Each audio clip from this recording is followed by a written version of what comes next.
गए लोगों से मिले, वहाँ की वस्तु स्थिति क्या देखा आपने? अभी कुछ एक मामला आपके क्षेत्र के एक पुराने आपके साथी के साथ घटना हुआ, क्या कहेंगे? देखिए, इसके कबल भी मैं जो है सदर अस्पताल गया था और सदर अस्पताल जाने का कारण था कि हमारे पास लगातार एक टेलीफोन फारूक नाम का एक अटेंडेंट टेलीफोन कर रहा था कि भैया अमन की तबीयत बहुत ख़राब है। और यहाँ तो हमने पूछा कि किस चीज़ की तबीयत ख़राब है, क्या हो गया है? तो भैया सांस लेने में दिक्कत हो रही है, कोविड का मामला लगता है। तो आप जो है यहाँ सिर्फ ऑक्सीजन लगा दिया गया और कोई व्यवस्था नहीं है। कई बार किया, लेकिन हमने उनसे आग्रह किया कि हम टेलीफोन से सीएस से डीएम से तमाम जगहों पर हम भी बात कर रहे हैं, इसलिए कि कोविड नियम का पालन करना हमारा भी धर्म बनता है और हम लीगल जो है एक एडवोकेट भी रह चुके हैं, संवैधानिक जगह पर रहे हैं, तो उसका पालन करेंगे।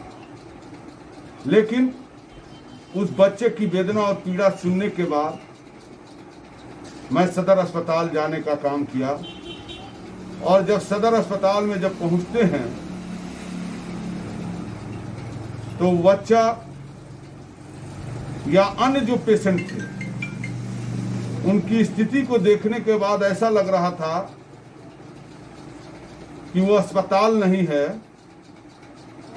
एक तरह से यूं कहें कि वहां किसी तरह की मानवता को संचार करने वाला किसी तरह का जो है व्यवस्था ही नहीं था।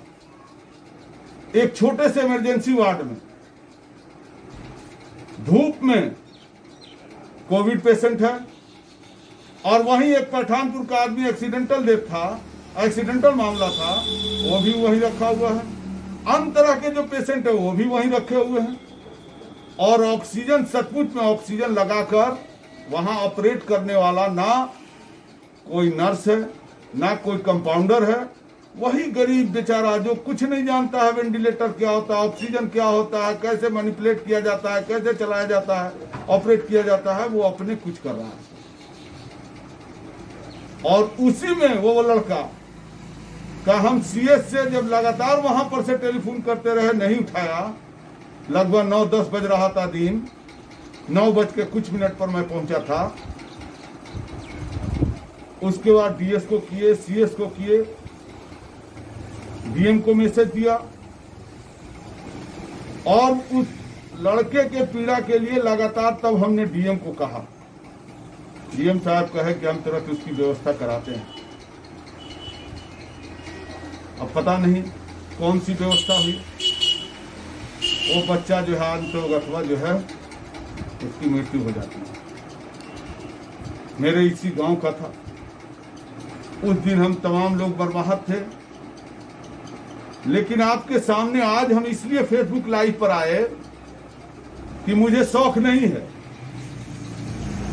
आज के इस संकट की घड़ी में प्रचार प्रसार करना और बहुत ज्यादा सस्ती लोकप्रियता बटोरना, लेकिन दुख के साथ आपके सामने फेसबुक लाइव पर इसलिए आया कि आरा के जनपद के लोग जो है कहीं खुशफहमी में नहीं रहे और मेरा फर्ज और दायित्व बनता है, जिस तरह से आरा के लोगों ने हमको बेटा और भाई समझ के मौका दिया था 5 साल काम करने का।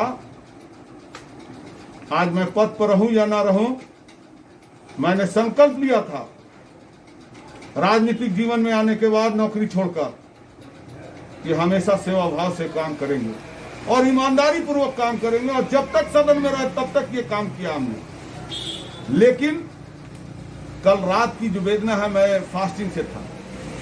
फास्टिंग खोलने के बाद कुछ हम ऊपर छत पर टहल रहे थे, लगभग 11 बज रहा था। एकाएक मेरे भतीजे का टेलीफोन आता, अरमान का, कि पापा एक लड़का हम लोगों का बहुत परेशान है और उस पूरा परिवार रो रहा है। हम कहा कहाँ का लड़का? लगभग मौलाबाग का। उसके अटेंडेंट का नाम था संजय जी यादव, अजय यादव। वो जारो कतार रो रहा है आप जो है मदद कीजिए। हम कहा बेटा इस वक्त जो है रात के 11 बज रहे हैं, फिर भी मैं कोशिश कर रहा हूं। उसी वक्त लगाया मैंने जिला के सीएस महोदय को, और सीएस महोदय से हमने निहोरा किया, कोई आदेश नहीं, बहुत विनती के साथ, बहुत निहोरा के साथ कि सीएस साहब रात के 11 बजे आपको हम डिस्टर्ब कर रहे हैं, लेकिन मेरा जो है डिस्टर्ब करना एक साथी की लाइफ बचाने के लिए मैं आपको डिस्टर्ब कर रहा हूं। और मैंने उनको इस तरह की बात की। सीएस महोदय का एक ही जवाब निकला कि मेरे पास वेंटिलेटर नहीं है, वेंटिलेटर ऑपरेट का कोई जगह नहीं है, और ना वेंटिलेटर चल रहा है। मैं सुनने के बाद अवाक रह गया साथियों। मैं आपके फेसबुक लाइव से अपने तारा की जनपद के लोगों को बताना चाहते, मैं खुश था कि भारत सरकार के मंत्री यहाँ जो इनसे कहीं निरीक्षण करने आए, इस जो है सरजमीन के विधायक हैं, माननीय मंत्री भी हैं, और सबसे बड़ी उपलब्धि तो यह है कि यहाँ इस जिले को मिला था कि इस जगह का स्वास्थ्य मंत्री प्रभारी मंत्री है, और जहां ये 3 मंत्री हो और इस शहर में वेंटिलेटर नहीं, तो हम जानना चाहते हैं आपके माध्यम से कि नागेंद्र यादव जो कल नौजवान लड़का जो डेथ हुआ वेंटिलेटर के अभाव में तड़प कर, मैं आपके सामने कोई राजनीतिक तरीके से नहीं, बहुत कष्ट से और फास्टिंग है, झूठ नहीं बोलेंगे, मैं बहुत ही मर्माहत हूं, बहुत ही तकलीफ के साथ आपके सामने फेसबुक लाइव पर आया हूं। हम जानना चाहते हैं इन तमाम मंत्रियों से, अभी तक मैं आलोचना नहीं कर रहा था, लेकिन हम जानना चाहते हैं इन मंत्रियों से कि आप किसी आरा के जनपद के लोगों ने किसी को 2 बार एमपी बनाया, किसी को 5 बार एमएलए बनाया, और किसी को प्रभारी मंत्री, यहाँ की सरकार के प्रभारी मंत्री भी बने हैं। आप बताइए कि यहाँ वेंटिलेटर नहीं। एक बच्चा वेंटिलेटर के अभाव में 11 बजे रात में जब मैं टेलीफोन करता हूँ, सीएस हाथ खड़ा करते हैं। हम कहा कि मीडिया तभी इसको रेफर कीजिए। हम बात किए जो है वहां के पारस के हॉस्पिटल के डॉक्टर प्रभारी हैं डॉक्टर तलत से, दूसरे हो सकता हम सोचे कि वहां नहीं हो, पॉसिबल नहीं हो, तो एनएमसीएच में रहते हैं डॉक्टर भरत सिंह जो आरा जिला से ही बिलोंग करते हैं, हड्डी के डॉक्टर, उनसे भी बात की हमने कि किसी सूरत से उस बच्चे की लाश बच जाए। लेकिन ये लोग खाना पूरी करने में इतना विलम्ब किया कि कल रात में ही वो बच्चा वहां जो है सदर अस्पताल में दम तोड़ देता है। ना जाने कितने लोगों के मासूमों की जान ले रहा है वो। लाशों की राजनीति करने वाले लोग। मैं आपसे जरूर यही बात की विनती करना चाहता हूं, निहोरा करता हूं, फिर प्रार्थना करता हूं यहाँ के जिला अधिकारी से कि आप क्यों नहीं जो नर्सिंग को खुलवाते हैं भाई। बक्सर में अभी लाश की ढेर दिखाई गई, इससे पता चलता है कि कहीं ना कहीं ये बात में सच्चाई है। एक तरफ जो है पटना में अभी जो है वीडियो चल रहा था फर्स्ट बिहार में कि एक औरत, एक महिला भागलपुर से लेकर पटना तक आती है अपनी बच्ची, अपने हस्बैंड को, और उसका चीरहरण भी होता है और तड़पती है, रोती है, गिलगिलाती है, और वो निहोरा कर रही है कि राक्षसों से बचिए, आप लोग अस्पताल में भेजिए तो अपने अटेंडेंट को जरूर रखिए। ये लोग ऑक्सीजन निकाल देते हैं और जानबूझ के ये लोग मारने का काम कर रहे हैं। इसलिए अभी भी है, अगर जरा सा भी आपको मंगल पांडे जी शर्म है, लाज लिहाज है, तो आपको इस्तीफा दे देना चाहिए नैतिकता के आधार पर। और माननीय तमाम यहाँ के प्रधानमंत्रियों से बहुत ही तकलीफ की बात है, आप कौन सा काम कर रहे हैं भाई। एक वेंटिलेटर सदर अस्पताल में चालू नहीं कर सकते, दवाई तो छोड़ दीजिए। ये बहुत दुर्भाग्य का विषय है। अब पूरा नर्सिंग आरा का बंद है, क्यों नहीं खुलवाते हैं, क्यों नहीं दंडित करते हैं, क्यों नहीं रजिस्ट्रेशन उसका रद्द करते हैं। हम तो आपके चैनल के माध्यम से हम निहोरा कर रहे थे, हम मांग करते हैं कि उन तमाम लोगों को, वैसे लोगों का, राक्षस जो लोग हैं, उनका रजिस्ट्रेशन रद्द होना चाहिए। क्यों नर्सिंग चलाएंगे भाई। इसलिए पुनः आपसे निहोरा करते हैं कि अविलंब 2 हफ्ते के अंदर वेंटिलेटर की व्यवस्था की जाए, नहीं तो यहाँ जन आंदोलन होगा और जो लोग गरीबों की आवाज उठाते हैं उनको जेल में भेजिएगा। ये नहीं चलेगा। गरीब के साथ जो शोषण और जो है दोहन हो रहा है, इसका पुरजोर जो है लॉकडाउन लगाए हुए हैं। हम जिलाधिकारी और एसपी साहब से पूछना चाहते कि लॉकडाउन के माध्यम से ठीक है जनता आपके लॉकडाउन का पालन कर रही है, आरा की महान जनता हमेशा जो है उसको पालन करती है, लेकिन पुलिसिया डंडा चला के जो रोजी रोटी अब पेट भरने वाला है उसका जो पेट भरने के लिए निकलता है तो डंडा चलाते हैं, दुकान को छोटे छोटे सील करते हैं, और स्वास्थ्य व्यवस्था में जो लोग लापरवाही करता है क्यों नहीं जेल भेजते हैं उसको? क्यों नहीं जेल भेजते हैं जो 1 लाख 1.5 लाख सैलरी ले रहा है? इसलिए ये त्राहिमाम है। और इस संकट के इस आपदा की घड़ी में मुझे लगता है कि पुनः हम आप तमाम तीनों मंत्रियों से कहते हैं कि आप जरूर जो इसमें संज्ञान लीजिए, और नहीं तो इस्तीफा दे दीजिए, दूसरा कोई काम करेगा।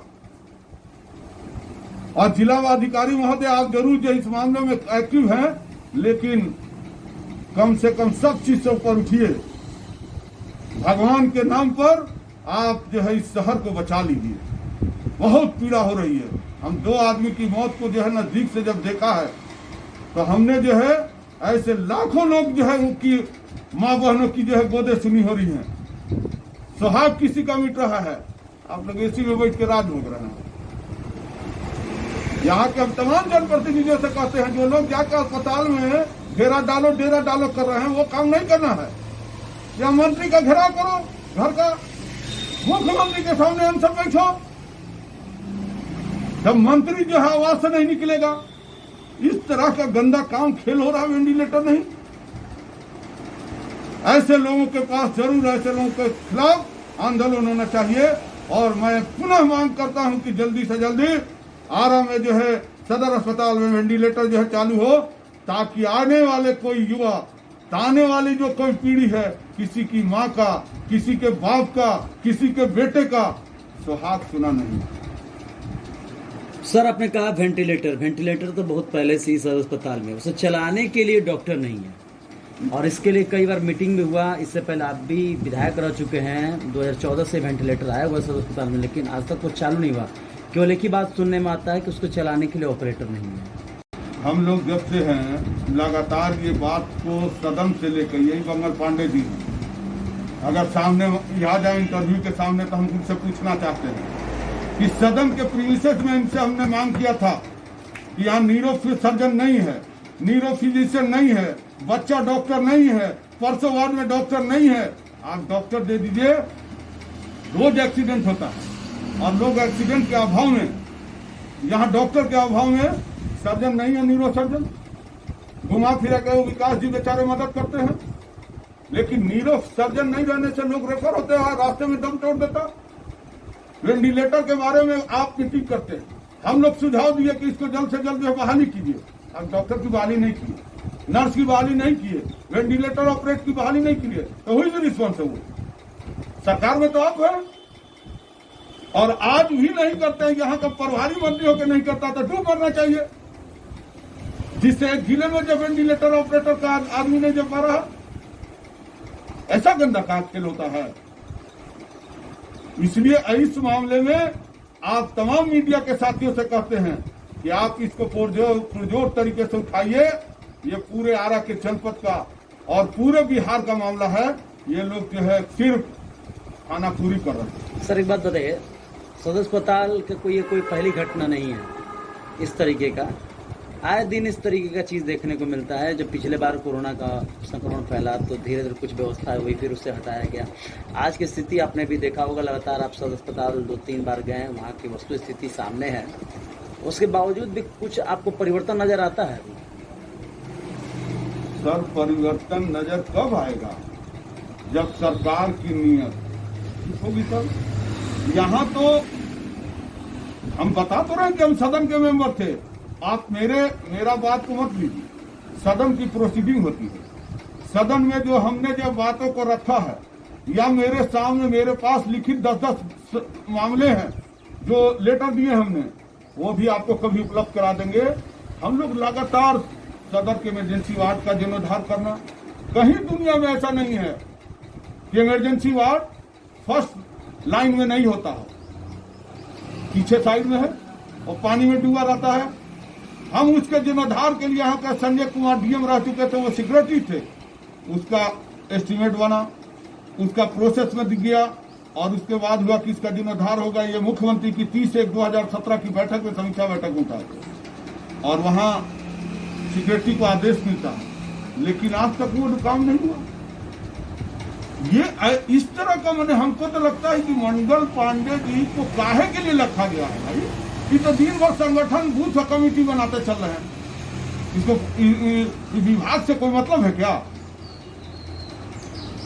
तो इससे कहने मतलब ये है कि बिहार के स्वास्थ्य मंत्री का स्वास्थ्य व्यवस्था तो फेल्योर है, लगातार लोग उनके इस्तीफे की मांग कर रहे हैं। सबसे बड़ी बात यह है कि सर, हम लोग इसके पहले कोरोना आया, कोई दूसरा फेज है, इसके पहले जो कोरोना आया, हम तमाम माननीय विधायकों ने 50-50 लाख रुपया दिया।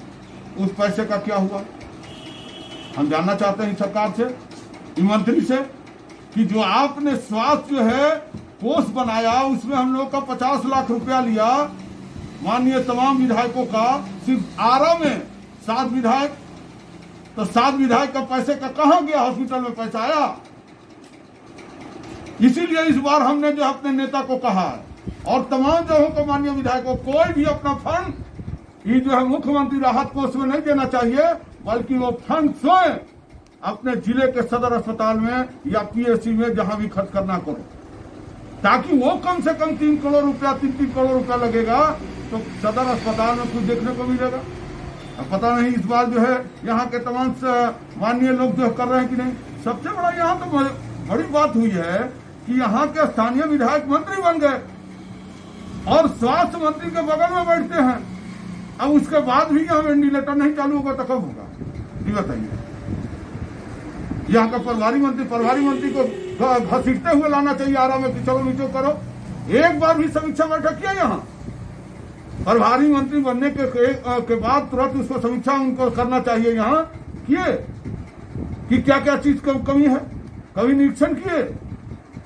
जब मैंने और लोग पूछता है दूसरे से, विपक्ष से, दुनिया से।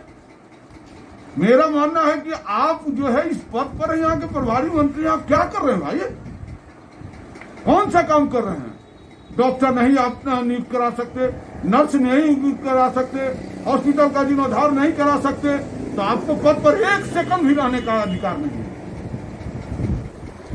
अब बात करते सर जन अधिकार के राष्ट्रीय अध्यक्ष पप्पू यादव, जो लगातार अक्सर जनता की सेवा करते रहते हैं, लेकिन इस बार उन्हें राजीव प्रताप रूडी के मामले में देखा गया है कि उन्हें गिरफ्तार कर लिया गया, जबकि बड़े बड़े मीडिया हाउस में कहीं कोई डिबेट, कहीं कोई वार्तालाप नहीं दिखाई दिया होगा राजीव प्रताप रूडी को लेकर।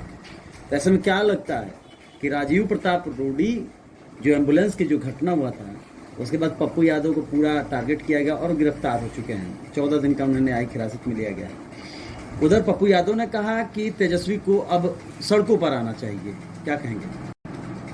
सबसे पहले तो ये कहेंगे कि कोई भी समाज सेवी, ये पप्पू यादव का ही मामला नहीं है। कल अनवर आलम सदर अस्पताल का निरीक्षण करता था, जेल भेज दीजिए। तेज प्रताप जी गए अस्पताल का निरीक्षण कर रहे, जेल भेज दीजिए। ये कहीं से उचित नहीं, किसी पहलू से उचित नहीं है और उनको कोविड के केस में भेजा भी नहीं गया। उनका तो दिखा रहा है कि उनका बेल टूटा हुआ था, कई 30 सालों से उस केस में भेज रहे हैं। मामला यहाँ पर आता है तो अगर वो कोर्ट का मामला है कि केस के मामले में जो है बेल टूटा है तो वो एक अलग मैटर बनता है, लेकिन किसी की इस तरह की सेवा करने में अगर गिरफ्तार की जाती है तो ये गलत है, ये लोकतंत्र की हत्या है। और जहां तक मेरे नेता का सवाल है, माननीय तेज प्रताप जी लगातार जो है हॉस्पिटल का निरीक्षण कर रहे हैं, लगातार कई जगह जा रहे हैं। तेजस्वी जी इसके कमल लगातार जो है कोविड में जाते थे, उन पर 5-5 की का मुकदमा है। और आज भी अपने तमाम माननीय सदस्यों के साथ अभी वर्चुअल रैली तो उसमें उन्होंने स्पष्ट निर्देश दे रखा है कि अपने कार्यकर्ता हो, तमाम विधायक हो, पूर्व विधायक हो, तमाम लोग क्षेत्र में जाकर अपने गरीबों की मदद करें, चाहे जो बन पड़ता है। और यही वजह है कि बहुत माननीय ऐसे विधायक है, देखा हम कमरान साहब जो है एक विधायक है, उन्होंने तो ऑक्सीजन जो है सऊदीया तक से मंगा के जो है बांटने का काम किया। अभी हाजीपुर के विधायक है, उनको भी हम देख रहे थे। सारे माननीय विधायक कहीं ना कहीं सामान को ले जाकर बांटने का काम, अपने पैसे से बेड खरीद रहे हैं। कहीं अभी MLC फारूक साहब देखा कि इस कम से कम 50 लाख का बेड जो है खरीद कर अस्पताल को दिया। तो जो लोग जो है जहाँ है ईमानदारी पूर्वक कोविड के काम, लेकिन ये काम सरकार का ना भाई मेरे, सरकार ना डॉक्टर को बहाल करेगी, सरकार ना जो है वेंटिलेटर चालू कराएगी, ऑपरेटर नहीं है तो सरकार ना करेगी। अगर हम करने जाएंगे तो उसी दिन हमको जेल भेजा जाएगा, दवाई बांटेंगे तो यानी कहने का मतलब ये है कि सत्ता पक्ष पूरी तरीके से दूसरे रंग में दिखाई दे रही है। सत्ता पक्ष लाश की राजनीति कर रही है और इनका कोई दूसरा काम नहीं है। बंगाल चुनाव होता है तो करोड़ों लाखों लाख की भीड़ में जो है कोविड कहाँ चला जाता है? कौन फैला रहा कोविड को? कौन जो है इस तरह के लॉकडाउन का उल्लंघन कर रहा है? मुझे लगता है कि ये लोग सिर्फ वोट की राजनीति कर रहे हैं। वोट की राजनीति में धर्म का जिस चीज का हथकंडा अपनाना हो अपना लो, लेकिन आज का वक्त वो नहीं है। करना होगा कभी करेंगे। अभी कोई MLA MP का चुनाव नहीं हो जाएगा कि अनवर आलम बहुत भावुक होकर बोल रहा है। मामला यहाँ पर है कि आरा के जनता को की जान कैसे बचाई जाए, उसमें जो बन पड़े। अभी हम देख रहे थे एक चंदन ओझा नाम का लड़का जी गिरफ्तार हुए थे। वो चंदन ओझा जो है गरीबों की मदद कर रहा है, रोटी खिला रहा है, अस्पताल में जा के जो है लोगों को जो है खाना खिला रहा है, उसको ले जाकर बंद कर दिया। ये क्या तमाशा है भाई? आप एक तरफ अपने आदमी को डिप्यूट भी नहीं करे, कहते कि मेरे पास कंपाउंडर नहीं है, मेरे पास जो है नर्स नहीं है, मेरे पास सेवा करने वाला जो है। कहीं एक दिन देखा कि माननीय मनोज मंजिल जी स्ट्रेचर को अपने से घसीट रहे हैं, तो लगातार वहां पर दिखाई देते हैं। हमको जो है हमको ये लगा लोग मजाक बनाएंगे कि क्यों खींच रहे थे, लेकिन हम अशोक मनोज मंजिल जी को भी हम हो सकता है मीडिया के माध्यम से कहना चाहेंगे कि आपका काम किए, मानवता के आधार पर कर रहे थे, लेकिन आप माननीय सदस्य हैं, सदन के मेंबर हैं, कॉन्स्टिट्यूशनल मेंबर हैं। आप घेरिए, CS को घर से निकलने मत दीजिए, DM को निकलने नहीं दीजिए, मुख्यमंत्री के आवास पर जो है अमर अनशन कीजिए। वो काम आपका है। वो खींचने के लिए जो है ना तमाम वर्कर को लगाइए। एक वो आप खाली आप खींचे, तब तो इसका मतलब है कि आपका वहां जो पदाधिकारी है वो काम क्यों नहीं किया? आपको जो कलम मिला है और संवैधानिक पावर मिला है, उसका यूज करके उसको ड्यूटी में जो लोग सस्पेंड कराइए। ये काम जरूरी है। जरूरत इस बात की, जो जिस जगह है, जिस पद पर है, उसकी गरिमा को जरूर जो है बरकरार रखना चाहिए। ये मेरी सोच है। अंतिम सवाल सर कि लॉकडाउन को लेकर एक कयास लगाया जा रहा है कि लॉकडाउन की अवधि को बढ़ाया जाएगा, क्योंकि अन्य राज्यों में बढ़ते जा रहा है धीरे धीरे, क्योंकि राज्य सरकार, केंद्र सरकार ने तो सबके पाले में गेंद दे दिया है कि आप अपनी रक्षा स्वयं करें। हर राज्य सरकार के ऊपर निर्भर है कि किस तरीके से वो लॉकडाउन को लेंगे। अभी फिलहाल हर राज्यों में देख रहे होंगे कि लगातार जो डेट था वो बढ़ते जा रहे हैं, 1 सप्ताह 2 सप्ताह करके। तो क्या बिहार में लगता है कि लॉकडाउन की अवधि को बढ़ाया जाएगा या उससे कुछ? देखिए, जो आपने कहा कि केंद्र ने जो है लोगों के पाले में डाल दिया है, तो केंद्र अपने पाले में डाला इसलिए इसी तरह से नहीं डाला। वो थाली बजवा लिया है, लाइट बुझवा लिया, जो जो जो माने कहिए कि काम कराना चाहिए जनता को और जितना मूर्ख बनाना चाहिए, आदि काल में जो होता था वो काम करवाया। दुनिया चांद पर चढ़ रहा है, जो है थाली बजवा रहा है, लाइट बुझवा रहा है, इससे कोरोना खत्म हो जाएगा। अरे यार, कहाँ जा रहे हैं? छोटा सा मुल्क जो है केरल स्टेट है, वहां ठीक हो जाता है। अभी कई ऐसे जगहों में दिखा रहा है कि जहां वहां रातों रात हजारों हजार का बेड बन जाता है। आप कहीं नहीं बना देते हैं? बगल में थाईलैंड है, कितना इंप्रूव किया है। बहुत सी जगहों पर काम जो है, जब करने की इच्छा शक्ति मजबूत होगी तो आप जितना पैसा पूरे बिहार हिंदुस्तान में जो है अपनी पार्टी का ऑफिस दफ्तर बनाने में लगा दिया है, और पटेल जी की मूर्ति 50 करोड़ में बना दीजिए तो उसे क्या लेने देना। बिहार में नीतीश कुमार जी बना दिए नहीं पटेल भवन और बापू आश्रम और म्यूजियम करीब 100-200 करोड़ के वही हॉस्पिटलों में बना दिए होते। हम पहले दिन कहे थे सदन में, जब सदन में पहला दिन मैंने कहा था, जब सदन जो है हमको डिबेट पर बोलने का मौका मिला नगर विकास और स्वास्थ्य पर, तो मैंने कहा था कि माननीय मुख्यमंत्री जी या मोदी जी बैठे हुए हैं, पूरा पटना क्यों डूब रहा है, क्यों डूबा, और क्या कारण है कि मोदी जी आप हाफ पैंट पर पहन के राजेंद्र नगर पुल पर खड़े थे, जिस तरह से ऐसा लग रहा था कि जैसे बैग लेके यहां से गुजरात से आप आए हैं फिर गुजरात जाने वाले हैं, हाफ पैंट पहन के। डिप्टी सीएम का ये दशा हो, अब बगल का पड़ोसी छोड़ दिए। अगर आप वो काम, कोई आपका विजन है क्या? लगातार हम इशारा नगर के जो है प्रॉब्लम जो है नगर विकास पर बोलते रहे, और 1 करोड़ 5 लाख का या इसी स्मॉल चौक से दरारा का एस्टीमेट बना हुआ पैसा नहीं दिया गया, ड्रेनेज का जो है बना हुआ नहीं दिया गया, स्वास्थ्य पर कहा गया डॉक्टर को बहाल किया जाए नहीं दिया गया। तो आपका कोई विजन है? इसलिए हम पुनः आपके चैनल के माध्यम से पूरी तरह सिस्टम क्लैप्स फेल हो चुका है, इसका भगवान भरोसे चल रहा है, दुबका हुआ है लोग सब एसी में। इसलिए जरा सा भी शर्म हो कि सरकार को नैतिकता के आधार पर इस्तीफा दे देना चाहिए। तीसरी लहर की बात की जा रही है, कोरोना की तीसरी लहर जो काफी भयानक है, यदि वो आ जाता तो क्या होगा? तीसरी लहर आएगी तब वही है कि एक घर में से 55 लाश निकलेगा। कोई है आपके पास कुछ? जब आप अभी एक माननीय विधायक है अपने बच्चे को या अपना परिवार को भर्ती कराना चाहे एम्स में, होगा? नहीं होगा। पारस में कराना चाहे कराएगा? नहीं होगा। जब पूरे पटना में नहीं हो पा रहा है तो ये आरा की स्थिति क्या बताइए क्या है, जहां वेंटिलेटर नहीं है, और एक कोरोना पार कर दिया, आपने कोई व्यवस्था नहीं किया। बाप रे बाप, ऐसा अन्याय होता है। खाली रंग रोगन में सरकार चल रही है, माने कुर्सी बचाओ, यही खेल चल रहा है। पटरिया मारो, इधर से उधर, उधर से उधर, इधर से। हमको भी टिकट नहीं मिला था, और बहुत लोग ऐसा कोशिश किया कि इस पार्टी से लड़िए, उस पार्टी से लड़िए। पप्पू यादव की पार्टी या दुनिया जहान, उपेंद्र कुशवाहा, तमाम लोग हमको कोशिश किए थे, लेकिन सिर्फ कुर्सी नहीं होता। विधायक जो है रहे या ना रहे, एक सामाजिक कार्यकर्ता, एक अदना सा कार्यकर्ता बन के भी समाज की सेवा की जा सकती है। और मैं वही रूप में करना चाहता हूं एक समाज को, जो एक समाज का एक जिस तरह से हमको भाई और बेटा समझ के हमको मेंबर बना दिया।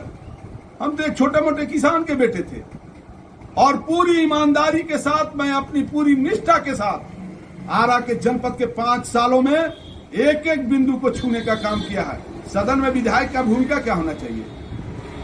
स्ट्रेचर खींचना नहीं।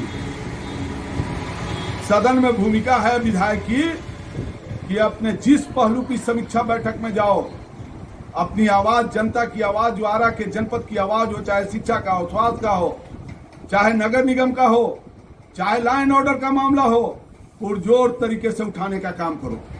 और यही विधायक की सबसे बड़ी गिनती है। सबसे पहले हम तमाम आरा के जनपद के लोगों से कहना चाहते हैं, अपने तमाम माननीय सदस्यों से जरूर पूछना चाहिए कि आप बताइए 0 आवर में कितना रहे, तारांकित में कितना रहे, अल्पसंख्यक सूचित प्रश्न में कितना रहे, ध्यान आकर्षण में कितना रहे, कि खा के घरे सूते रहे? ये ना पूछिए। जहां प्लेटफॉर्म मिला वहां उठाइएगा नहीं तो ये अफसर पर कार्रवाई कहां से होगा?